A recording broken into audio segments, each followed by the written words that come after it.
Antes de empezar, respira. Estás en Relatos para la Almohada. Este espacio baja el pulso y abre la puerta al pasado sin apuro. Imagina la madera húmeda bajo tus pies. Cruje con cada movimiento, como si guardara en su memoria todos los pasos que nunca quisieron caminarse. El aire es espeso. Huele a sal, a hierro oxidado, a cuerpos encadenados. Un barco negrero no era un navío cualquiera. Era una cárcel flotante. Y era también un mercado en tránsito. Los hombres, mujeres y niños arrancados de sus aldeas en África eran hacinados en la bodega. Un espacio bajo, sin aire, donde apenas podían sentarse. Las cadenas de hierro se ajustaban a sus tobillos, a veces de 2 en 2, de 3 en 3, para que el movimiento de uno arrastrara al otro. El viaje podía durar entre 6 semanas y 3 meses, según los vientos, las tormentas o los caprichos de los capitanes que traficaban con carne humana. La bodega olía a muerte desde el primer día. Las raciones eran mínimas: un puñado de arroz, un sorbo de agua turbia, a veces habas secas o gachas mal cocidas. Nada más. Los cuerpos se debilitaban pronto. Y en el silencio de la noche los grilletes resonaban como un coro metálico. Era el sonido del cautiverio. Los registros históricos hablan de tasas de mortalidad del 15 al 20% en cada travesía. Eso significa que de cada 100 seres humanos cargados como mercancía, 15 o 20 morían antes de llegar al puerto. Algunos por enfermedades: disentería, viruela, fiebre amarilla. Otros simplemente se dejaban morir, recluidos en un rincón, sin fuerzas para seguir respirando en ese aire espeso. Había también quienes se lanzaban por la borda, prefiriendo el océano al látigo. Los marineros los vigilaban de cerca, pero siempre había un salto inesperado. El sonido del mar afuera era libertad, pero adentro era un recordatorio cruel de que el agua estaba cerca y que nunca sería tuya. Los barcos eran de madera, pero los barrotes eran de hierro. Y la tripulación trataba a los cautivos como carga peligrosa. Los subían a cubierta apenas unos minutos para obligarlos a bailar. Un ejercicio forzado con látigos en la espalda, para que las piernas no se pudrieran de inactividad. No era un entretenimiento, era un cálculo económico. Un esclavo enfermo valía menos en el mercado. Las noches eran interminables. La bodega se volvía un horno. El aire casi no circulaba. El calor del Caribe o del Atlántico se mezclaba con el hedor de heces, vómito, orina. Los cuerpos encadenados no podían apartarse de sus propios desechos. Las mujeres eran vulnerables a los abusos de la tripulación. Los niños lloraban hasta quedarse roncos, y su llanto se volvía parte del rumor del barco, como las olas, como el crujido de la madera. No había escapatoria. El mar abierto era infinito, y cada ola parecía reírse de la fragilidad de quienes yacían en la oscuridad. Dormir no era dormir, era desmayarse por cansancio. Soñar no era soñar, era recordar lo que había quedado atrás. Aldeas incendiadas, tambores lejanos, voces arrancadas de raíz. Cada amanecer en un barco negrero era una victoria amarga. Sobrevivir a una noche más significaba seguir encadenado. La libertad se había convertido en un recuerdo, y el futuro no era más que otro mercado, otra subasta, otra cadena. Y sin embargo, en medio de ese horror, la gente resistía. Cantaban bajito, en lenguas que los marineros no entendían. Golpeaban suavemente el hierro, creando ritmos que sobrevivían al océano. Era un modo de recordarse vivos, un modo de decirse a sí mismos que todavía no habían sido vencidos del todo.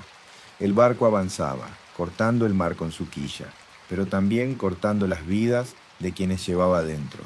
Y cada día en la bodega era un día más cerca de un destino que no era vida, sino otra forma de prisión. La noche no termina cuando se apagan las lámparas. En la bodega, la noche se queda. Respira ahí abajo. Se sienta sobre los cuerpos. Se enreda en las cadenas y las hace cantar con un metal cansado. Los marineros conocen ese canto. Por eso cuelgan redes a lo largo de la borda, no para pescar, para que nadie pueda ganar al mar con un salto. El océano es tentación y tumba. Las redes lo vuelven jaula. Y aún así, algunos se lanzan igual, buscando un fondo que no tenga precio ni látigo. A veces, antes del amanecer, los obligan a subir a cubierta. No por piedad, por negocio. Bailar, ordenan. Bailar significa moverse al ritmo de un tambor inventado con botas y golpes de madera. Flexionar las rodillas, girar, agitar los brazos encadenados. El látigo marca el compás. El objetivo es simple, que la carne no se pudra, que el precio no caiga cuando el barco amarre. Después, agua salada en la espalda para borrar la sangre. Y otra vez, al vientre del barco.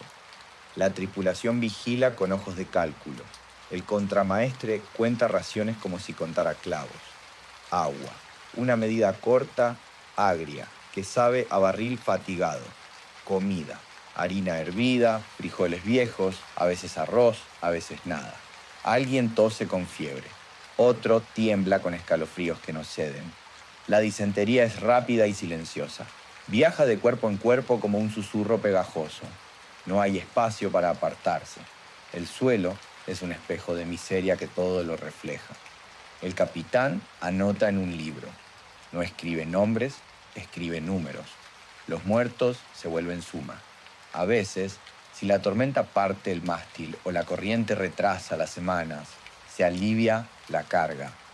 Un eufemismo frío para lo que ya sabes. En cubierta, el viento huele a sal y pólvora vieja. Abajo, el hierro oxida más rápido que los días. El rumor de los tiburones acompaña la estela.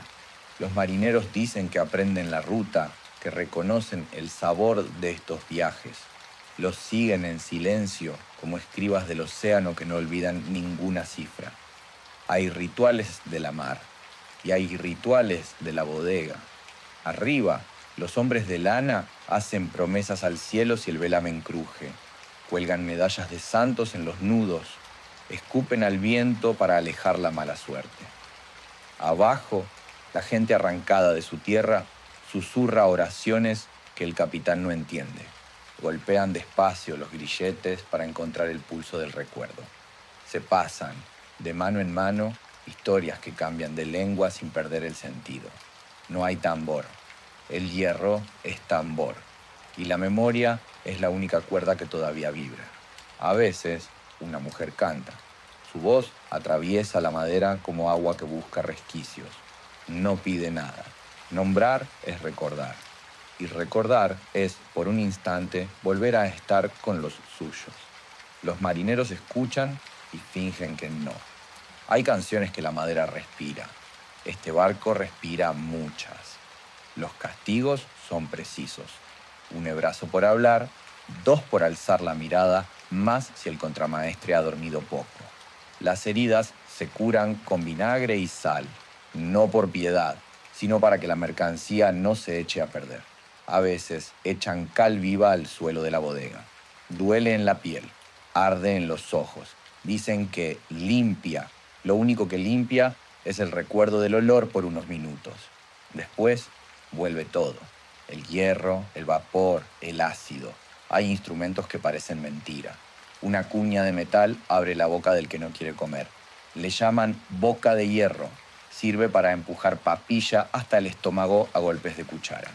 No es cuidado, es contabilidad. Un cuerpo que se niega a tragar se convierte en pérdida. Y en el libro del capitán, las pérdidas están prohibidas. De cuando en cuando estalla un intento de motín. Se encienden miradas, se miden distancias, alguien prueba la debilidad de un grillete con una astilla, otro cuenta los pasos del guardia que bosteza. La esperanza es un animal que no aprende, pero la cubierta está llena de ojos. La pólvora huele antes que el disparo, y el fuego apaga la chispa con violencia que luego se lava con agua de mar. El mar borra la sangre de las tablas, no borra los nombres que nadie escribió. La travesía no conoce calendario. Se habla de 6, 8, 12 semanas. Se habla de si el viento ayuda a quien no está encadenado. En calma chicha, El barco no se mueve, pero el hedor sí. Se espesa, gira, sube, como un fantasma sin descanso. Los marineros raspan las cubiertas con piedra-pómez y arena. Abajo, raspan espaldas con la misma paciencia cruel. Hay días en que el sol parte la sal como vidrio. Hay noches en que la lluvia entra por las rendijas y no alcanza para nadie. Se separa a los hombres de las mujeres. Se separa a los niños de todo. No por cuidado, por control. La tripulación baja con linternas y sombras largas. El capitán mira sin ver, o ve demasiado y manda callar. Que nadie cante, dice a veces. El silencio le parece obediente. No sabe que cuando el hierro suena hay cantos que ningún orden apaga. Los dientes aprenden a guardar la lengua. El cuerpo a fingir sueño para ahorrar energía. La mente a escapa. El barco avanza y con cada ola la esperanza se desgasta. Los días no se cuentan por soles ni lunas. Se cuentan por cuerpos que dejan de moverse. El mar lo sabe. El mar se los queda. Cuando la costa empieza a olerse en la brisa, la tripulación cambia el gesto. Los marineros limpian cubiertas, frotan maderas con vinagre. Quieren borrar el hedor de semanas de encierro. Quieren que el barco parezca limpio, es un disfraz. La bodega sigue oliendo a fiebre y óxido. Pero desde arriba, desde el muelle, el disfraz funciona. Antes de llegar, los preparan. Les lavan con agua fría, a cubetazos, como si fueran reses. A veces, les untan aceite en la piel para que brillen bajo el sol. El brillo vende. La salud se finge. Los cuerpos exhaustos se vuelven mercancía maquillada con sudor ajeno. Los registros dicen que en el puerto de Cartagena, en el siglo XVII, se vendían grupos enteros en subastas públicas. Hombres, mujeres, niños. Un niño podía costar tanto como un caballo joven. Un hombre fuerte podía alcanzar el precio de una pequeña hacienda. Las cifras variaban según el puerto, según el año. Pero detrás de cada cifra había un cuerpo desgarrado, una vida partida en dos. Las marcas llegaban pronto. Hierro caliente para grabar iniciales en la piel. Era el sello del nuevo dueño. La carne se convertía en documento. La cicatriz en propiedad. El dolor no importaba. Lo que importaba era que nadie discutiera a quién pertenecía esa espalda, ese brazo, esa voz rota. El idioma cambiaba también. Las lenguas que viajaron en la bodega eran acalladas. Se imponía el castellano, el portugués, el francés. Quien no entendía recibía el golpe que explicaba todo. La lengua se volvía cárcel. Y en esa cárcel había que aprender rápido, porque no aprender significaba morir. El puerto era ruido, cascabeles, martillos, pregones, hombres contando monedas, otros probando músculos ajenos como si fueran cuerdas de un instrumento. Algunos abrían la boca de los cautivos para mirar dientes, como se miran los de una mula. El cuerpo se inspeccionaba. El alma no tenía valor en la subasta. Y sin embargo, en medio de ese ruido, la gente resistía. A veces con silencio, a veces con una canción baja que se colaba entre las cadenas de las palabras nuevas. Porque las canciones sobrevivían más que las carnes, más que los barcos, más que los capitanes. Una melodía podía cruzar océanos enteros sin romperse. Podía cambiar de lengua y seguir significando lo mismo. No me han vencido. La venta era el fin de un viaje y el comienzo de una condena más larga. El barco descargaba mercancía, pero lo que dejaba en tierra eran historias mutiladas. Aldeas que nunca volverían a juntarse. Nombres que nunca volverían a pronunciarse en voz alta. Hijos sin padres, madres sin hijos, hermanos repartidos como semillas arrojadas en campos que no eran suyos. El barco quedaba vacío. Las cadenas colgaban en la bodega como serpientes cansadas. El olor persistía. El eco de los cantos también. Y los tiburones seguían rondando, esperando al siguiente viaje, porque siempre había un siguiente. Los astilleros construían más cascos, los comerciantes firmaban más papeles. y el mar volvía a abrirse para tragar más vidas. Dicen que algunos marineros no podían dormir después de estas travesías, que escuchaban pasos en la madera aunque el barco estuviera vacío, que oían cantos en lenguas que nunca aprendieron. Eran las voces que la madera había guardado, porque hasta el roble más seco tiene memoria, y los barcos negreros estaban hechos de memoria y dolor. Dormir en un barco así era imposible. El cuerpo se rendía, sí, pero la mente seguía despierta, encadenada, golpeada, marcada, y aún así viva, porque en la noche más oscura, donde nadie habría sobrevivido ni un día, hubo quienes resistieron meses enteros, y su resistencia cruzó el océano y sobrevivió más allá del hierro y del látigo. Los barcos tenían nombre, nombres de santos, nombres de ciudades, nombres de reyes, pero bajo esos nombres se escondía siempre lo mismo: un vientre de madera, un corredor de cadenas, una ruta de sufrimiento. El comercio triangular era el mapa de la tragedia. Europa enviaba armas, telas y baratijas hacia África. Allí, los mercaderes compraban seres humanos, los embarcaban rumbo a América, y de América regresaban cargados de azúcar, tabaco, algodón. El Atlántico se convirtió en un mercado circular de carne y mercancía, un engranaje que funcionó por más de 3 siglos. Se calcula que más de 12 millones de africanos fueron arrancados de sus tierras. De esos, al menos 2 millones murieron en el mar. Sus cuerpos nunca llegaron a puerto. El océano se convirtió en cementerio sin lápidas, en fosa común sin nombre.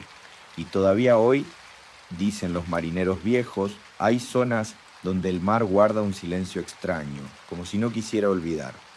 El barco no era solo cárcel, era laboratorio de crueldad. Las bodegas estaban divididas por tabiques de madera, para separar hombres de mujeres, mujeres de niños. No por cuidado, por control. Las mujeres, además, eran víctimas constantes de los abusos de la tripulación. Era un secreto a voces, un silencio que viajaba de puerto en puerto. Los castigos eran un espectáculo. El látigo de 9 colas se usaba con frecuencia. Las cuerdas, empapadas en alquitrán, abrían la piel hasta el hueso.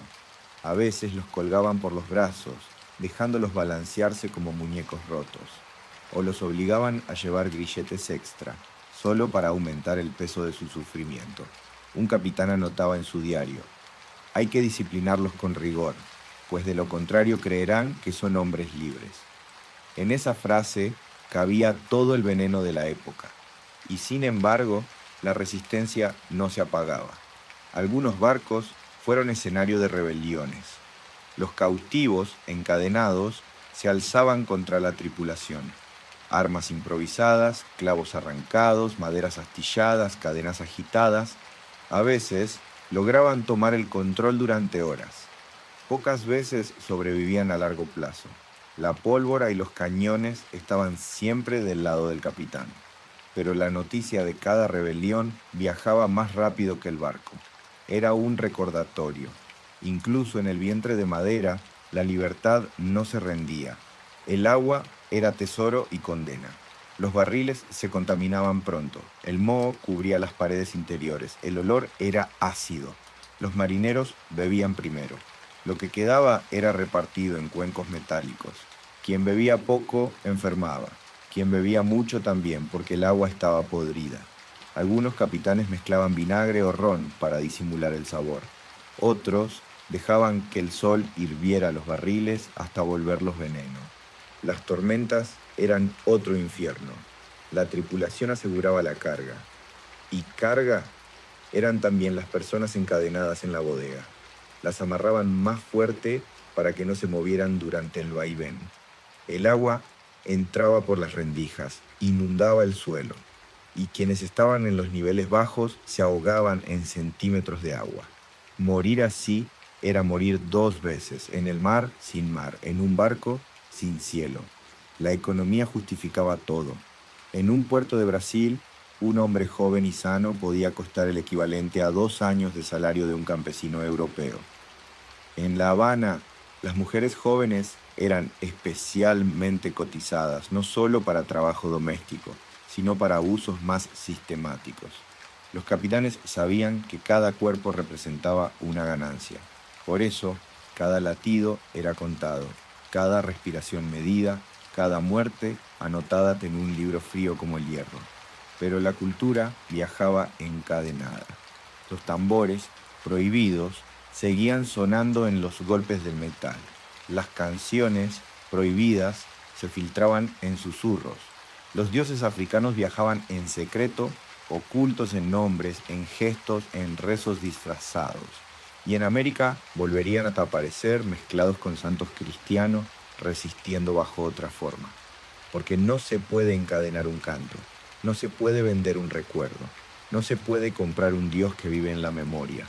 Así, el barco llevaba más de lo que quería. Llevaba dolor, sí, pero también llevaba semillas de resistencia. Semillas que germinarían en nuevas tierras, con nuevos nombres, pero con raíces intactas. Cada viaje era una herida en el mar, y cada herida dejaba una cicatriz que todavía se siente en la sal. Dormir en un barco negrero era imposible. No sobrevivirías ni un día. Y sin embargo, hubo quienes sobrevivieron meses, años, generaciones, no porque la vida fuera generosa, sino porque el espíritu se negó a morir.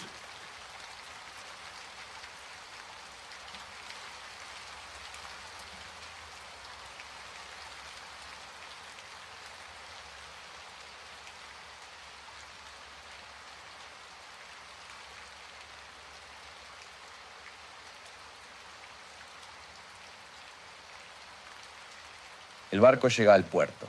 Los cañones anuncian su entrada. No celebran vidas, celebran mercancía. En los muelles de La Habana, Cartagena, Veracruz o Salvador de Bahía, la llegada de un barco negrero era una fiesta para unos y un duelo para otros. Los comerciantes esperaban con cuentas en mano. Algunos ya sabían cuántos cuerpos venían porque las cartas de aviso viajaban más rápido que las velas. Otros se acercaban para oler, mirar, palpar. El puerto se convertía en un mercado abierto. El aire olía a sal, sudor y a monedas recién contadas. Los cautivos eran sacados de la bodega. A veces no podían caminar. Entonces los arrastraban, dejando marcas en la madera y en la piedra del muelle. Se les hacía formar en fila, como soldados de un ejército que nunca se inscribió en guerra alguna. Los hacían desnudarse. El cuerpo era lo único que se mostraba, lo único que se vendía. Los compradores revisaban dientes, músculos, cicatrices. Metían los dedos en las bocas abiertas a la fuerza, como quien compra ganado. Golpeaban muslos y espaldas, probando la fuerza. Preguntaban edades, aunque la mayoría no sabía traducir la respuesta. La edad se adivinaba en la piel, en la mirada, en los huesos. Si alguien mostraba debilidad, se lo rebajaba en el precio. Si tosía, si cojeaba, era casi descartado. El cuerpo era moneda y la salud era la única garantía. Las mujeres eran evaluadas de otra forma. Sus cuerpos eran doblemente mercancía para trabajar y para parir. Los comerciantes sabían que un vientre podía dar nuevos esclavos, y esos nuevos esclavos serían propiedad del amo. El vientre era una mina de oro, y se lo marcaba con fuego igual que a los hombres. Un hierro caliente en la piel, una letra, una inicial, un emblema. El grito se perdía en el ruido del puerto, las subastas eran públicas. La campana sonaba, la multitud se acercaba. Había risas, había apuestas. Un niño podía venderse en pocos minutos. Un grupo de hombres fuertes podía ser subastado como lote, como se subastan hoy cajas de mercancía. El pregonero alzaba la voz. ¿Quién da más? Y las manos se levantaban con naturalidad, como si no estuvieran decidiendo destinos, sino precios de azúcar o tabaco. Los registros dicen que en el siglo XVIII, en puertos de Brasil, un hombre joven y fuerte podía costar lo mismo que 300 arrobas de azúcar. En las colonias británicas, un esclavo sano equivalía al valor de un terreno pequeño. La economía entera giraba alrededor de esas cifras. El oro de Europa era negro y respiraba. Los que sobrevivían al viaje creían haber llegado al final del infierno, pero el infierno apenas empezaba. Los compradores los llevaban a haciendas, a minas, a ingenios de caña. Los trasladaban a pie, en cadenas o en carretas donde seguían siendo mercancía amontonada. La marcha era otra travesía, pero ahora en tierra. Un camino de polvo, de sol quemando espaldas, de hambre y sed que no terminaban. En las plantaciones, la vida era otra cárcel. El trabajo de sol a sol, la vigilancia armada, los castigos públicos. El barco quedaba atrás, pero su sombra seguía viva en cada cadena, en cada látigo, en cada campana que llamaba al trabajo. Porque el barco había sido escuela de obediencia forzada. Y esa escuela se repetía en tierra firme, día tras día, año tras año. Pero la memoria resistía. Algunos seguían cantando en lenguas prohibidas, aunque tuvieran que disfrazar sus dioses bajo nombres cristianos. Algunos seguían golpeando tambores invisibles en la madera, aunque les prohibieran todo instrumento. El barco había querido quebrarlos. No lo había logrado del todo, porque en cada plantación, en cada mina, volvía a escucharse el eco de las canciones que habían nacido en las bodegas. Y así, el barco no terminaba nunca. Cada mercado, cada hacienda era una prolongación de esa travesía. Dormir no era dormir. Era apenas cerrar los ojos para volver a ver las mismas cadenas. Soñar no era soñar. Era recordar lo que se había perdido y lo que todavía podía mantenerse vivo en secreto. Por eso, no sobrevivirías ni un día en un barco negrero, no por el hambre, ni por la fiebre, ni por el hierro, sino por la certeza de que incluso al llegar a tierra, la noche no terminaba. El mar quedaba atrás, pero la esclavitud seguía adelante, como un horizonte que nunca se alcanzaba. El barco termina su viaje, pero el viaje no termina nunca, porque lo que viajó no fue solo un cuerpo, fue una memoria arrancada de raíz y arrojada a un suelo extraño. Esa memoria no murió en el muelle, se escondió en las canciones de trabajo, en los cantos repetidos bajo el sol, en los rezos susurrados al anochecer. Se disfrazó de santo cristiano, pero seguía siendo Dios africano. Se disfrazó de silencio, pero seguía siendo palabra. En las plantaciones, los látigos querían ordenar los días, pero la música los desordenaba. Un ritmo escapaba, golpeado en las paredes de madera o en las palmas de las manos. Era un tambor sin tambor, una resistencia invisible que viajó de generación en generación. Por eso, cuando hoy suenan tambores en América, también suena la bodega de esos barcos. Cada golpe es un eco del hierro, del mar, del hambre, pero también un eco de la obstinación de seguir vivos. El dolor no fue solo físico, fue también el del nombre perdido. Los registros europeos borraban los nombres africanos, imponían apellidos de amos, pero aún así, en la intimidad, en la boca cerrada que se abría solo de noche, los nombres sobrevivían, pronunciados apenas en susurros como brasas que se niegan a apagarse. La trata dejó cifras, millones de cuerpos desplazados. Pero lo que no entra en cifras es la herida en el tiempo. Un barco no solo cortaba el océano, cortaba la historia en dos. De un lado, la vida antes. Del otro, la vida nunca más igual. No sobrevivirías ni un día en un barco negrero. Porque no era solo la falta de aire, ni el olor espeso, ni el hierro frío en la piel. Era la certeza de que cada ola te alejaba de todo lo conocido y que al llegar no habría descanso, sino otra cadena, otro mercado, otra noche sin estrellas. Y sin embargo, hubo quienes sobrevivieron, no porque el barco los perdonara, sino porque se negaron a que el barco fuera lo último. Su resistencia cruzó siglos, mezcló lenguas, creó músicas nuevas, rezos nuevos, familias nuevas. De lo que era prisión nació cultura, de lo que era silencio nació canto, de lo que era muerte nació memoria. La madera de esos barcos ya no existe, pero el océano guarda su sombra. Cada ola es una página escrita con nombres sin tumba, y cada tambor que suena en esta orilla es un recordatorio de que la vida resistió, aunque nadie lo creyera posible. El barco avanza todavía, en los relatos, en las heridas, en los silencios heredados, y quien escucha, aunque sea desde la cama, puede oír el crujido de esa madera vieja, el murmullo de esas voces, el eco de un viaje que nunca debió hacerse. Dormir después de oírlo puede ser difícil, porque la noche que empezó en la bodega aún no ha terminado del todo.